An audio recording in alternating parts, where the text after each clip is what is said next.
భావదారిద్ర్యం ఏంది? దరిద్రపు కొట్టు ఆలోచనలు ఏంది? దుఃఖమేంది ఇల్లది?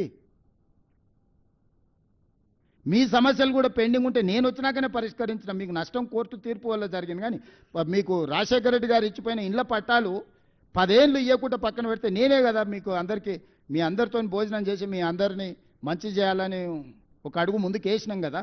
రేపు భవిష్యత్తులో కూడా మీకోసం ఏదైనా మంచి చేయాలని, ఎట్లా దాని నుంచి బయటపడాలని చూస్తున్నాం కదా. మీ మంచి కోసం కూడా ఆలోచన చేస్తలేమా? పెద్దలు శ్రీనివాసరెడ్డి గారిని మీ తరఫున పెట్టలేదా? ఎవరిని వదిలేసినా మీరు చెప్పండి. విద్యార్థులను వదిలేసినామా, నిరుద్యోగ యువకులను వదిలేసినామా, రైతులను వదిలేసినామా, మహిళలను వదిలేసినామా, పాత్రికేయ మిత్రులను వదిలేసినామా, రాష్ట్ర ప్రజలను వదిలేసినామా గాలికి? వాళ్ళలాగా రోజులో 18 గంటలు మీతోనే కూర్చొని పనిచేస్తున్నా కదా. నేను ఎక్కడికి పోయినా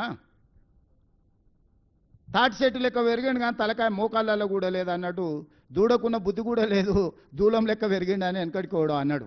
రేవంత్ రెడ్డి సచివాలయం వస్తున్నాడు. అసలు సిగ్గున్నదే మాట్లాడానికి? కమాండ్ కంట్రోల్ రూమ్ అయినా మా తాతదా? నా క్యాంప్ ఆఫీస్ కింద దాన్ని వాడుకుంటున్నా. రెగ్యులర్గా సచివాలయం నేను వచ్చి కూర్చొని సమస్యల మీద మాట్లాడుతున్నా. రోజులో 18 గంటలు ఎక్కడున్నా నా జీవితంలో కానీ, నా విధానంలో కానీ, నా నిర్ణయాలలో కానీ ప్రతిపక్షంలో ఉన్నప్పటికి ఇప్పటికి ఏమైనా మార్పు వచ్చిందా? మీ అందరితో వ్యవహరించే శైలి కానీ వాళ్ళలాగా ఏమన్నా దుర్మార్గంగా ఎప్పుడైనా వ్యవహరించినా? అసలు నా పోలికేంది? నా గురించి మాట్లాడేది హరీష్ రావు? నువ్వు ఎప్పుడైనా అద్దంలో చూసుకో నా గురించి మాట్లాడే ముందు. నాదేముంది? సాదాసీదా జీవితము. నేనేం గవర్నమెంట్ ఢిల్లీకి పోయినా కూడా జనరల్ ఫ్లైట్లో పోతా. నేను మీలాక ప్రత్యేక విమానాలు, మీ దేవుళ్ళ మొక్కులు కూడా ప్రభుత్వం సొమ్ములతోని. కనకదుర్మ ముక్కు పుడకానంటే ప్రభుత్వం సొమ్మే. వెంకటేశ్వర స్వామి తిరుమల తిరుపతి కొండ మీద దేవుడికి ఇస్తే ప్రభుత్వం సొమ్మే. చివరికి యాదగిరిగుట్ట టెంపుల్ నిర్మాణంలో అవినీతే. దేంట్లో మీరు వదిలింది?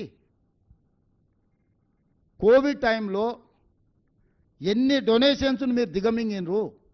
కోవిడ్ను కూడా వదలలేదు ప్రజలకు సేవ చేయాల్సిన సమయంలో. మీకు మాకు పోలికేందయ్యా? పొంతనేంది? ఇప్పుడు కూడా 3 సార్లు ఇచ్చిండ్రు జూబ్లీహిల్స్ వాళ్ళకే. ఏం చేసిండ్రు? 3 సార్లు బీజేపీకి ఇచ్చిండ్రు. ఏం చేసిండ్రు? కళ్ళ ముద్దలు ఉంది కదా. ఇప్పుడు సమస్యలు ఉన్నాయి. అయ్యో ఈడ చెత్త ఉంది, అయ్యో ఈడ మట్టి ఉంది, ఈడ కాలువల మోరీల బురద ఉంది అని అంటుంది. ఎవడు కారణము?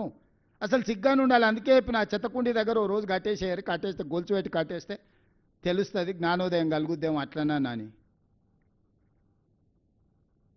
అన్ని సమస్యలను పరిష్కరించి నగరాన్ని అంతర్జాతీయ ముఖచిత్రంలో పెట్టడానికి జూబ్లీహిల్స్ నియోజకవర్గ ఓటర్లను సహకరించాల్సిందిగా నేను విజ్ఞప్తి చేస్తున్నా. మీడియా మిత్రులకు కూడా సర్వేల గురించి నేను ఎక్కువ మాట్లాడదలుచుకోలే. సారు కారు 16 అన్నారు, పరారు అయిపోయారు. 100కి తగ్గేది లేదన్నారు, బొక్కలు ఇరిగి బోర్ల పడ్డారు. ఒక 10 ఉదంతాలు చూసినాం. నేను ఏ సర్వే ఏజెన్సీలను ఎవరి గురించి నేనేం అనదలుచుకోలే. మనం బ్యాండ్ మేళం మనం డబ్బులు ఇచ్చి పిలుచుకుంటే వాడు మనం పాడవన్న పాట పాడతాడు, వేరే పాడతాడా? మనం ఒకవేళ సావు కూలిస్తే సావు పాట పాడమంటే సావు పాట పాడతాడు, కానీ పెళ్లి పాట పాడతాడు? పాడాడు కదా. మనం నగదిచ్చి మనం సర్వే చేసుకుంటే మనకు అనుకూలంగానే ఇస్తాడు, వ్యతిరేకంగా ఎందుకు ఇస్తాడు? వాళ్ళు ఏదో నగదిచ్చారు, వాళ్ళు ఏదో చేసుకోరు, వాళ్ళ మీద చర్చ చేస్తూ నేను ఏ ఛానల్స్ని ఏ పేపర్లను ఎందుకు వేసిరని నేను అడగదలుచుకోలే. మీ ఇష్టం, మీ వ్యాపారం, మీ లాభం ఏది ఉంటే అదే చేసుకోరి. కాకపోతే 14 తారీఖు తర్వాత మీరు ప్రసారం చేసింది అక్కడ లేకపోతే మీరు ఏ విధంగా ఈ సమాజాన్ని ఎదుర్కొంటారో ఒక్కసారి అదొక్కటే ఆలోచన చేసుకో. రేపు సమాజాన్ని మీరు ఫేస్ చేయాలి కదా.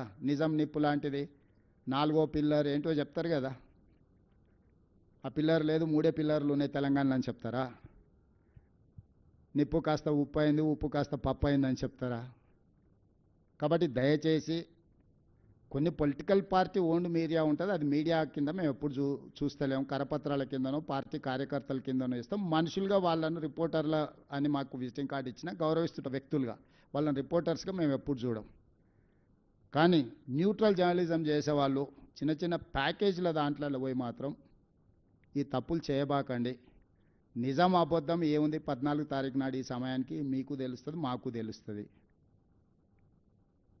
బీఆర్ఎస్ను ఓడించండి, బీజేపీ డిపాజిట్ను గల్లంతు చేయండి. ఇది ఒక్కటే నా విజ్ఞప్తి. ఈ రెండే వాళ్ళిద్దరికి శిక్ష. ఈ 10 ఏళ్ళు సర్వనాశనం చేసినందుకు వాళ్ళు ఓడాలి, వీడి డిపాజిట్ పోవాలి. శ్రీనివాస్ రెడ్డి గారు.